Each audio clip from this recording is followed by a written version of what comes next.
Namaste, and welcome to our continuing series, Explorations in Savitri, with our beloved Alok. Well, today we begin a new canto. We're in Book 4, the Book of Birth and Quest. We begin with Canto 3, The Call to the Quest, page 369. So what this canto is about, it's a very interesting thing, but we will speak about it when we come to that point. Normally, man seeks the divine. In this canto, it is the divine who is seeking man. Call to the quest. In search of the right instruments, the right channels, who we have read earlier, are like her, were like her, made like her, God and nature one.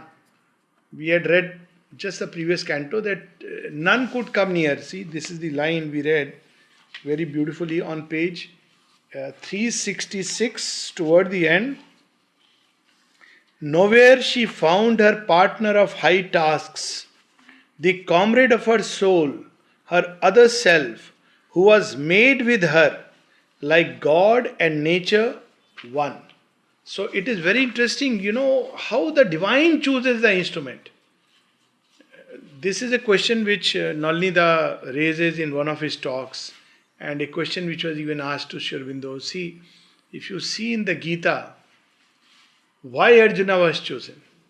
Yudhishthir was far more truthful, honest, and morally much superior. Bhishma was the strongest among all the Kurus and Pandavas together. He could alone handle them. And along with that, look at the Tapa Shakti in him, that he had the Vardhan of Ikshamrityu. Vidur was the wisest, who was, in every way, he knew all about Rajniti, Dharma, and all these things. Why of all the people, Arjuna is chosen to give the Gita?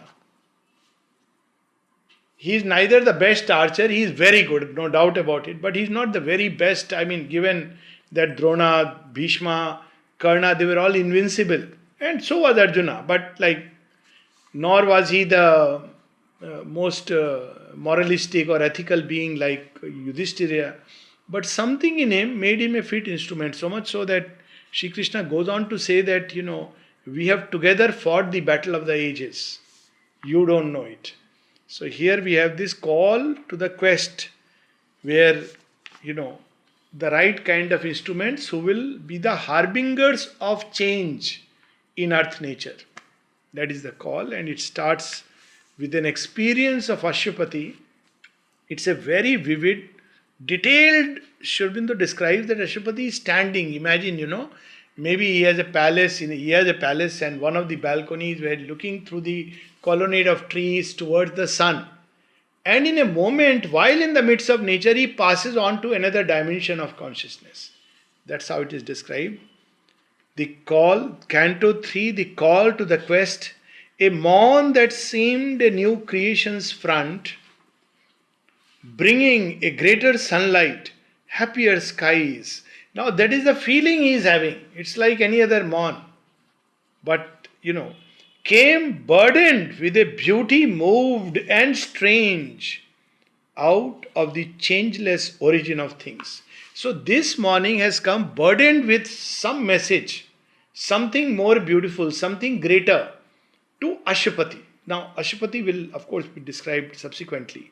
So this morning has come, which is going to change future. An ancient longing struck again new roots. The air drank deep of unfulfilled desire. So the ancient longing, remember Sri Aurobindo's The Life Divine, the human aspiration, where he talks about the primeval longings, which are the very first things which have stirred human soul since he became awakened in his thoughts, since he became conscious that he has been moved by this desire for unmixed bliss, pure truth, all that has moved him, the search for the sense of a secret immortality. These are things which have moved mankind. This ancient longing gets into the background. In most people, we are oblivious, though we are still searching. When we want to secure our life through insurance, through lawyers and priests and all these people, we are looking for this secret sense of immortality, which we have lost. When we are in search of a pure bliss, unmixed truth, but very ignorantly. So, this is the ancient longing which suddenly awakens in some human being and changes his destiny. The air drank deep of unfulfilled desire. This desire is in the highest sense. The high trees trembled with a wandering wind, like souls that quiver at the approach of joy.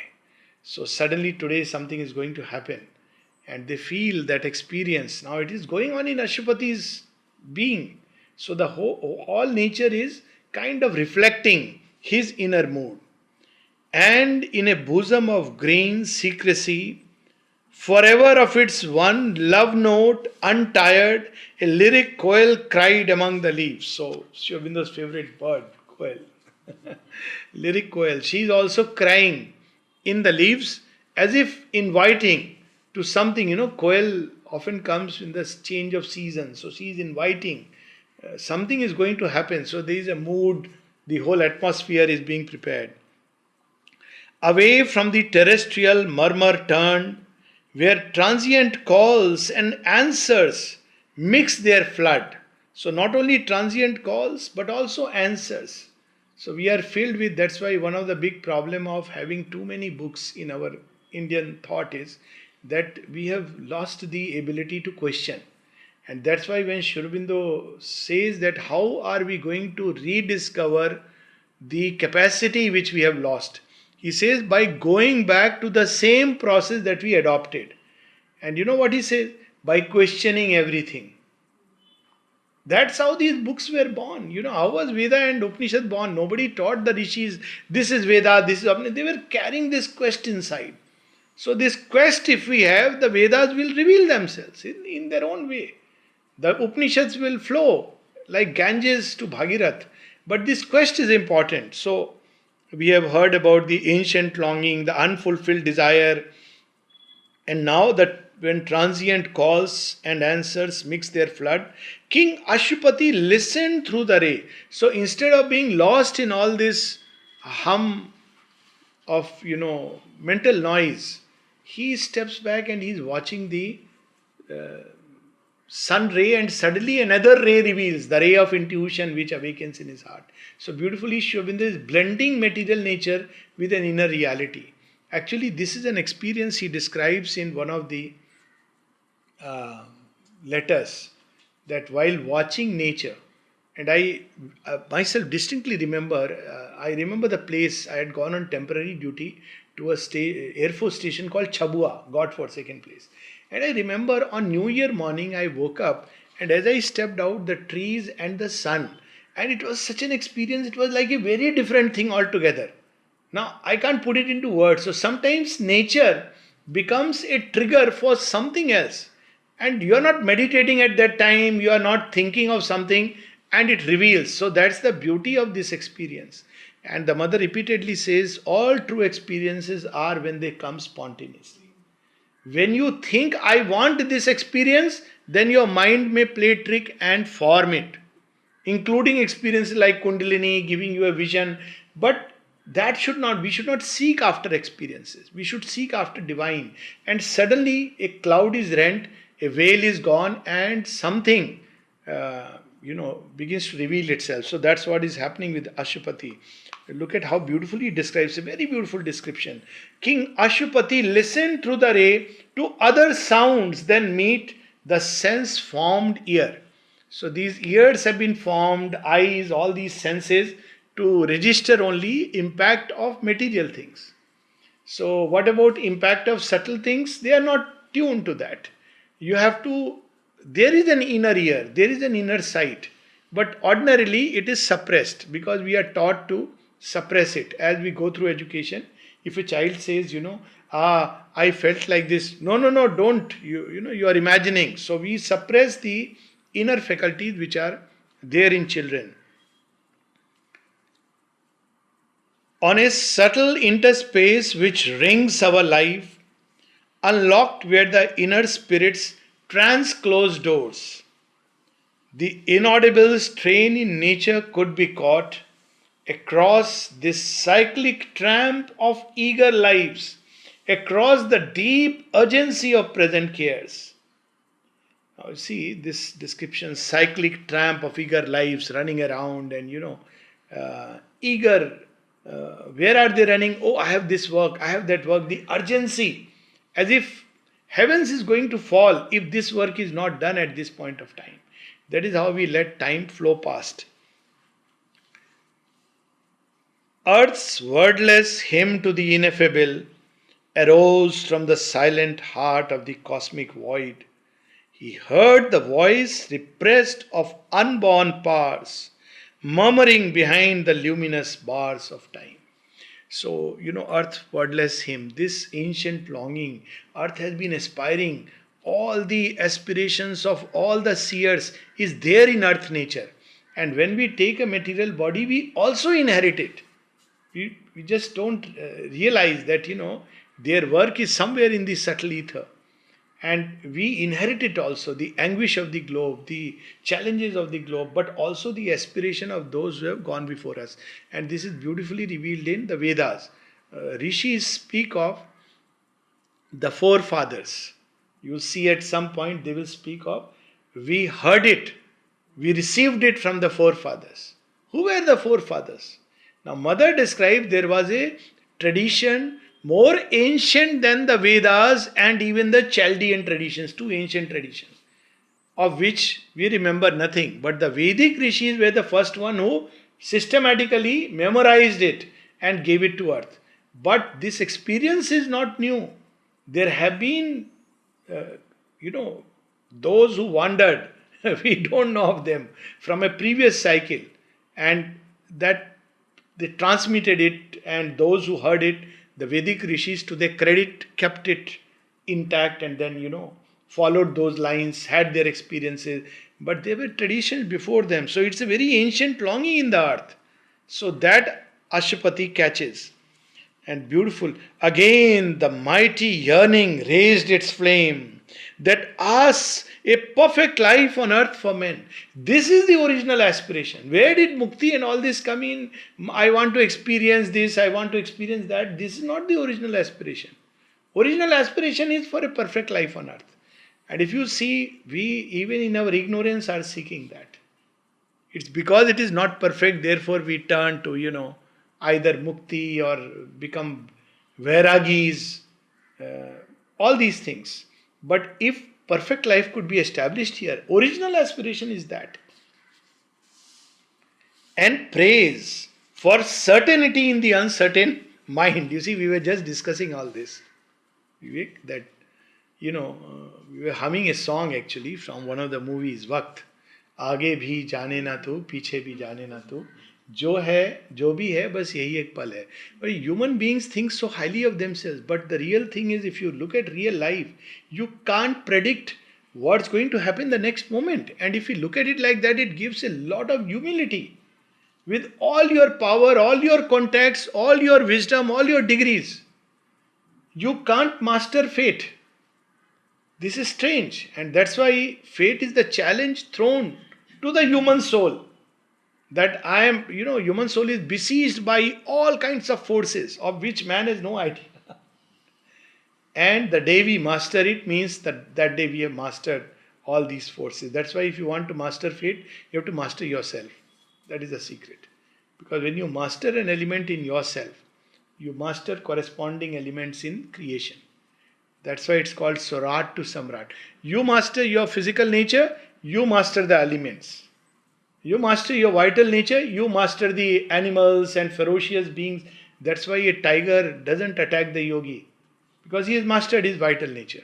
So even the violent animals, if they come near you, they'll become quiet.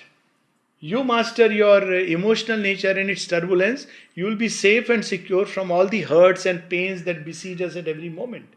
Master the mental nature and you can develop the foresight about the future. So it's a mastery of all these forces. So otherwise there is uncertainty.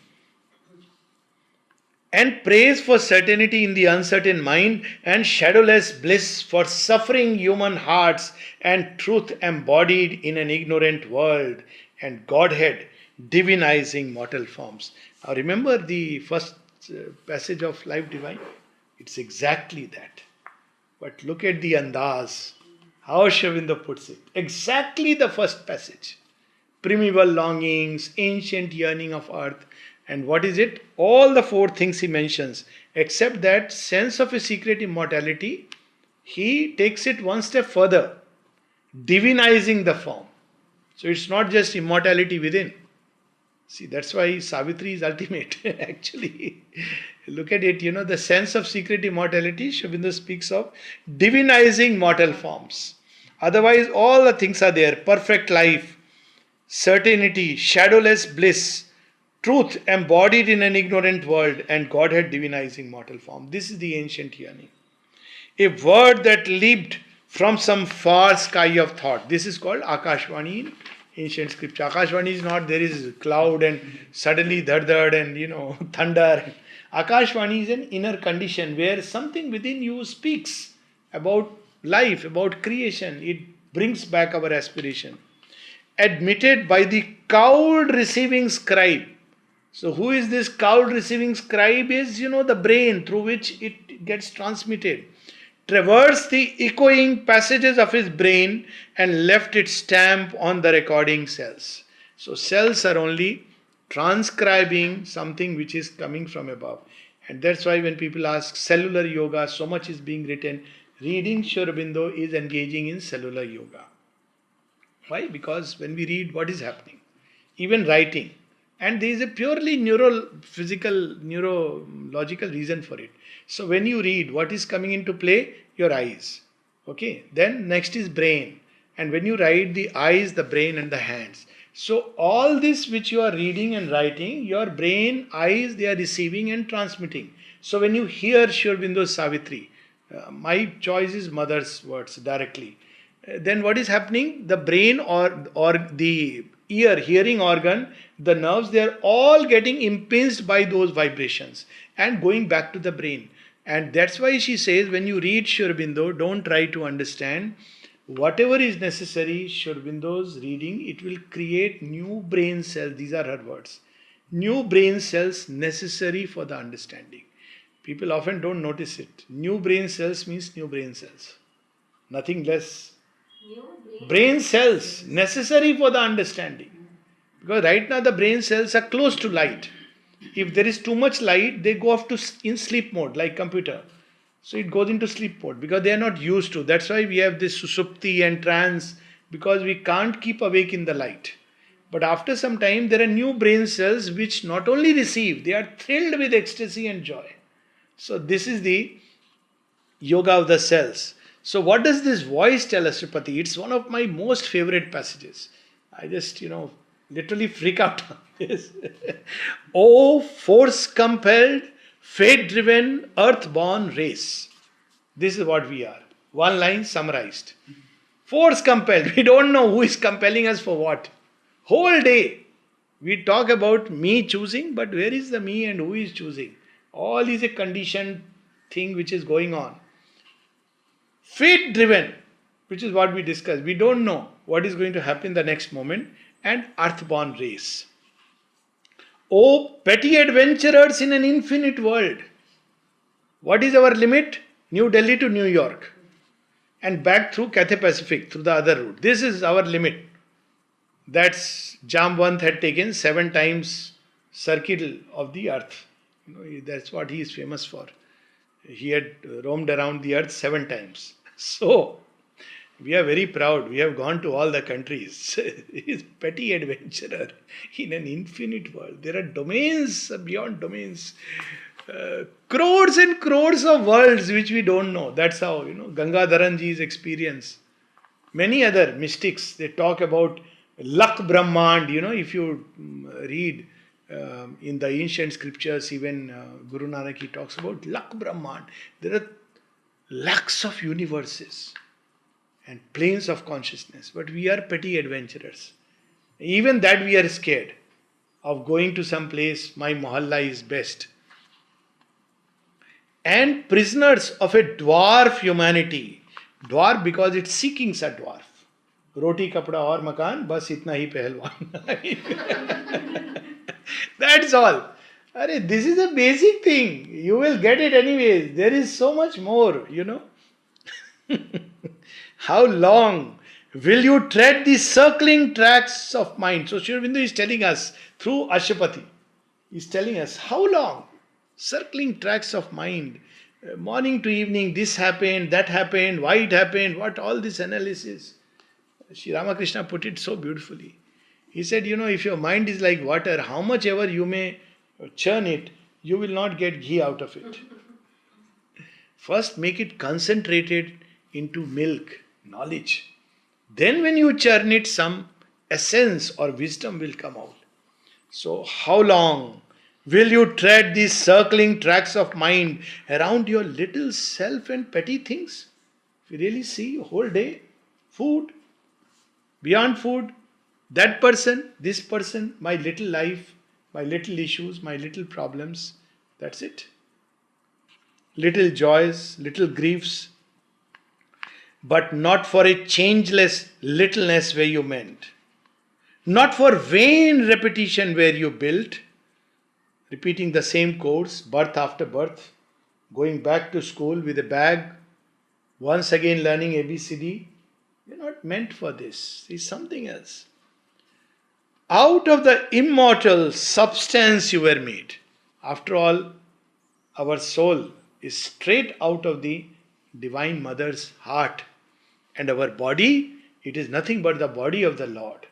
Out of the immortal substance you were made, your actions can be swift revealing steps. Your life, a changeful mold for growing gods. Look at the word changeful mold. Fixed molds are not good for gods. Fixed molds are good for fundamentalists and fanatics. Gods have these ever growing, they are always growing. If you see the Vedic aspiration, so many times they are speaking of, oh flame, move forward, mount higher into vaster domains. Repeatedly this aspiration. They are constantly conquering new worlds by the expansion and growth of the flame. So you'll say, but who will help us, sir? We are alone? No. A seer, a strong creator is within. See how he has spoken of the divine in the heart. He is not only the seer, Sarvasakshi, but also the creator, one who has created these million worlds out of himself. With each breath he can create and destroy. So he's several places Sri Aurobindo has described the divine presence in unique terms.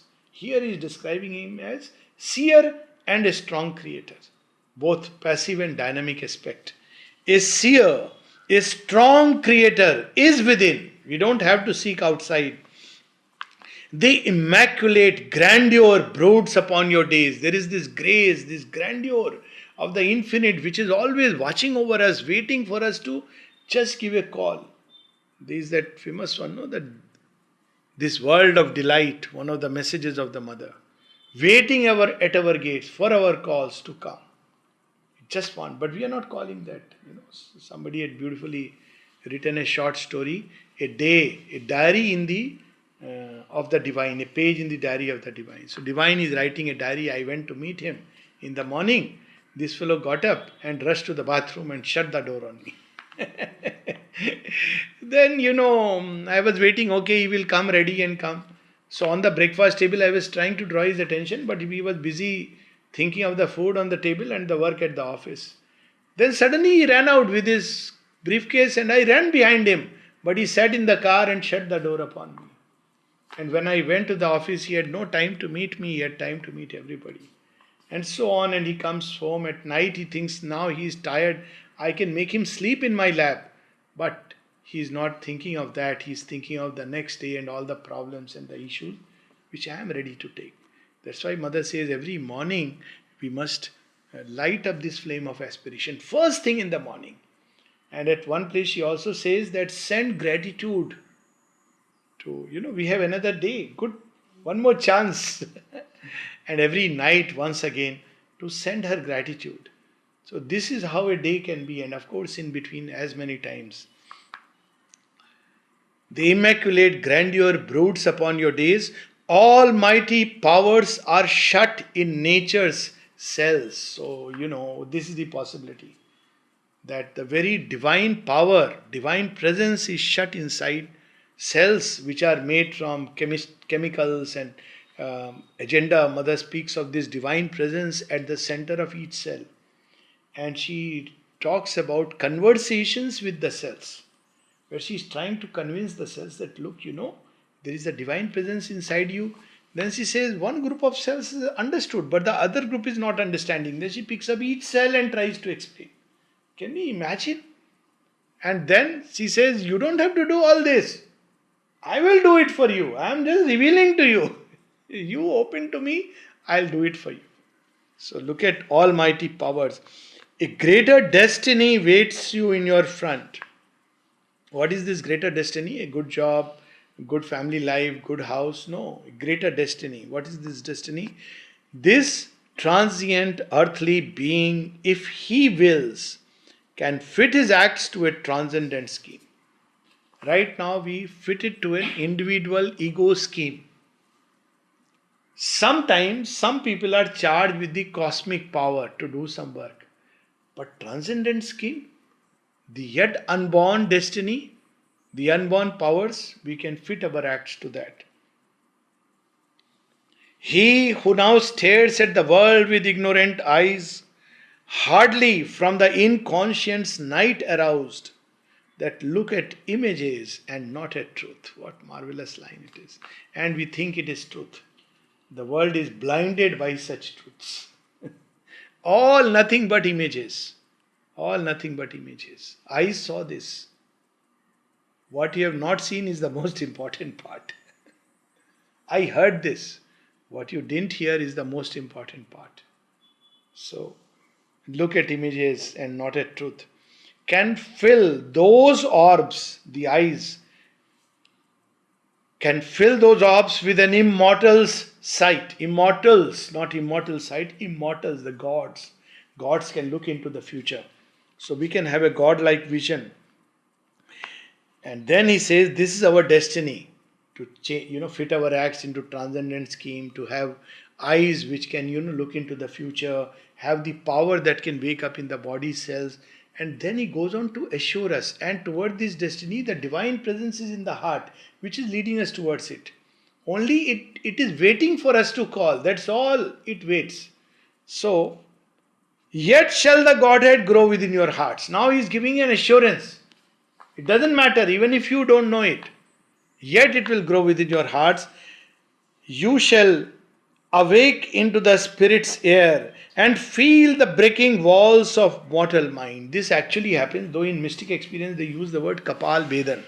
And people describe it as a very figurative experience, that suddenly, there is a bursting of the skull and you experience the fire. But it can take other forms, like breaking of some shield over the head. And you are flooded with all levels of consciousness like rivers. That is how the Vedic Rishi spoke of the 7 rivers that used to drench them. It's a real experience. You can experience in countless ways. So knowledge can come pouring in. And feel the breaking walls of mortal mind and hear the message which left life's heart dumb. Imagine if there is something which you had never expected. What is this message? Just some of the prayers of the mother are like that. At one place she says, earth is crying to the divine, And she takes up all this falsehood and everything, offers to the divine, and the divine gives an assurance. And then she says, and I knew that the earth was saved. Or some of them, the force is here, that thy force in me is like a rising tide. There is a series of messages. The force is here. And this force is here to change us completely. It will transform earth life and shape it anew. Now this is a message which leaves the heart dumb. A new light shall break upon the earth, which she later corrected into a new light, has, come to earth. So this is the message, that this is our destiny. and look through nature with sun gazing lids and blow your conch shells at the eternal's gate. The conch shell of victory, the victory over nature. Lord, I come not as a weak, chicken hearted fellow. I am so tired of life. It is so painful. Help me, save me. No, I come as a victor of nature by thy grace, with thy help.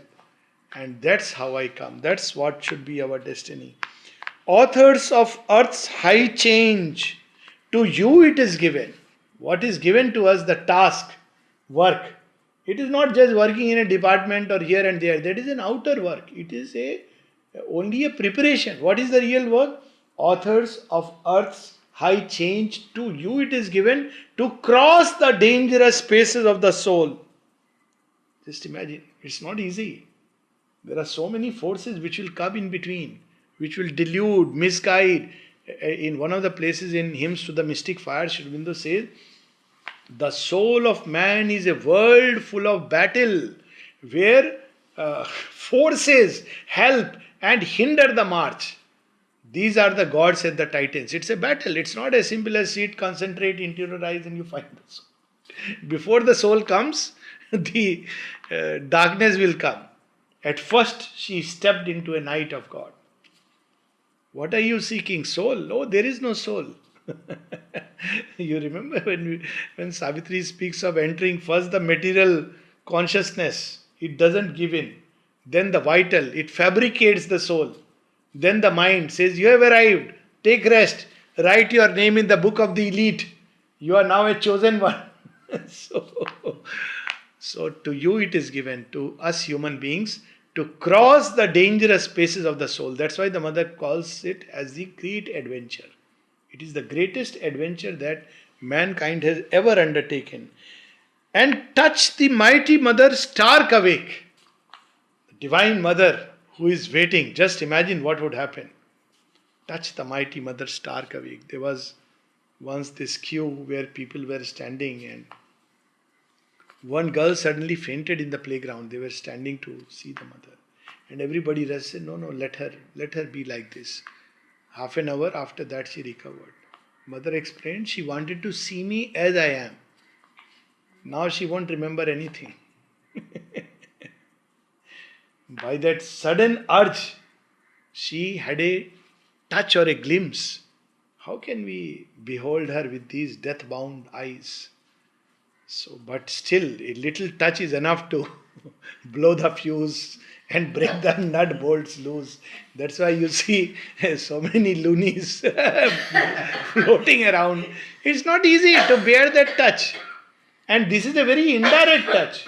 Through the layers of mind, through all our resistances. Touch the mighty mother stark awake. This is the rising of the Shakti which is inside us. This central experience of Shakti as she descends and opens all the centers. And meet the omnipotent in this house of flesh. And make of life the million-bodied one. Once again, crowded temple of delight. Make of life the million-bodied one. Not one who is cut off from creation. Everything in creation, you take it and turn it into, because there is a divine presence in everything. That's why one of the places Sri Aurobindo says, turn all things to honey. This is the rule of divine life. All things to honey. That's how the Madhumakkis do. And make of life the million-bodied one. The earth you tread is a border screened from heaven. The life you lead conceals the light you are. And then he continues further. Immortal powers sweep flaming past your doors. Jagannath Rath coming. Are you ready? Are you ready? That dream boat. Are you ready? Will you come? Yeah, but Lord, you know what? My child has to still, not yet grown up. Okay, I'll come back 10 years down the line. Are you ready? Actually, Lord, child has grown up, got married, but I just want to see my grandchild's face once. Grandchild is born. Are you ready? Are you ready? Lord, I am too old to now practice yoga and all this, but please reserve my place in the next life. Are you ready? Immortal powers sweep flaming past your door. So Sri Aurobindo is reminding us all these gods whom we worship, we go to temples, do Rahu Kalam, this Kalam, that astrology, all this. Man has the divine presence and he needs nothing. All these powers are within us and they can awaken. That's how, if you see the awakening Kundalini force, all the centers when they open, all the gods, Brahma, Vishnu, Mahesh, Ganesh, all the great gods are within us. That is what Savitri experiences, no? She was the beloved of the Lord. She was Radha and Krishna entwined in bliss. She was Brahma and the all creative word. She was Vishnu. I mean, all the things she experiences within us. But because we can't experience, there are temples where we go and remember that actually this is inside you. But we are comfortable taking a nariyal and breaking it, whereas the real nariyal, coconut, we have to break open is our head and let that water go away so that the real stuff will remain. Don't try breaking a coconut on your head. Disclaimer. Disclaimer. This is to be done by experts. But this is the coconut. Just imagine, This we don't break. We pick up a coconut and make the place dirty and break it open and think Ganpati will be very happy. For all you know, he must be getting cheesed off. But because he's a god, he has no choice. And people are going to worship and ask him boons. So he must be giving boons because he's a very benevolent, very jolly god.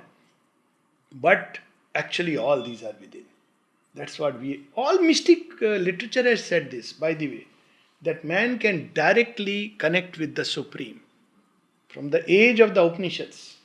And yet we don't believe in that. We believe in astrologers and that parrot wala fellow who will tell you your future. But this is here. Immortal powers, sweet flaming past your doors, far off upon your tops the God chant sounds. Where is the Vedas? It is also within us. Where are the Upanishads? They are within us. That's why Sri Aurobindo says, recover the lost Vedas, the Upanishads, the Gita. And then he says, recover them not only in your mind, but in your heart and life. That's where the original Veda and Upanishads and the Gita is. While to exceed yourselves, thoughts trumpets call, heard by a few, but fewer dare aspire. Some people hear, but give up very soon. Oh, this is too much, transformation or all. Give us some exercise. So there is a Babaji always sitting there who will give you some exercise. And you feel very happy when you pay 10,000 rupees and get some mantra. But here, nothing is to be given. What is to be given is your ego. That is too much. We are ready to give money and do a short crash course into nirvana. So, this is... And now he uses a very interesting term, the nympholepts of the ecstasy and the blaze. So this is again a Greek term.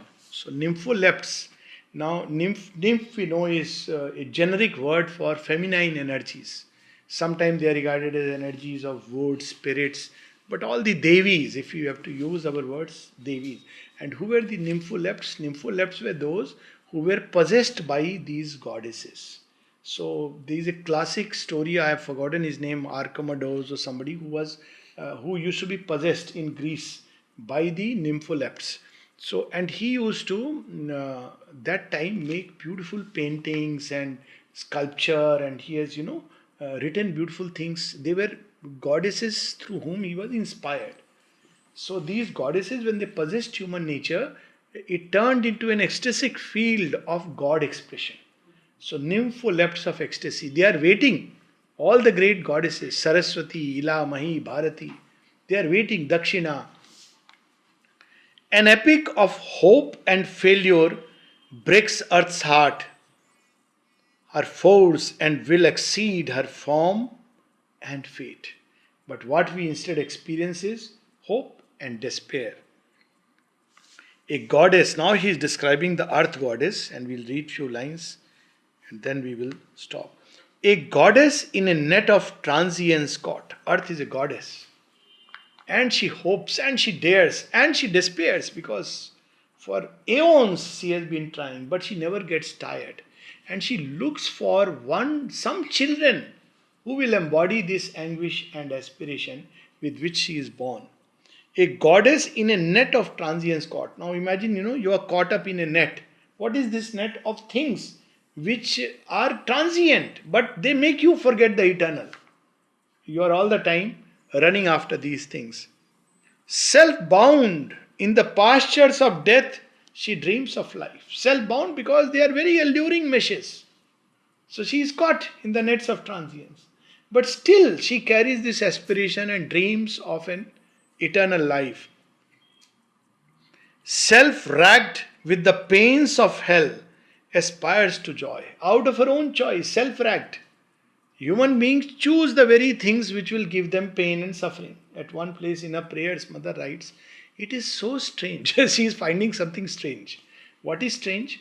That human beings keep away from the very things that will free them from this ordinary school fashioned almost entirely out of pain and suffering. And what is that? He says, to think of thee, to live for thee, is to soar in eternity. It is to breathe infinity. It is to escape from time and space. And then he says, how strange is the life of men that they keep away from the very things. They are scared of this. Or they keep it for, some God-forsaken old age.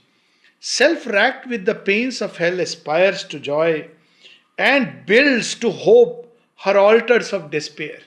Again, ultimately that fire will be extinguished and so those fires it will light, but not the Akhand Agni. Knows that one high step might enfranchise all, and suffering looks for greatness in her sons.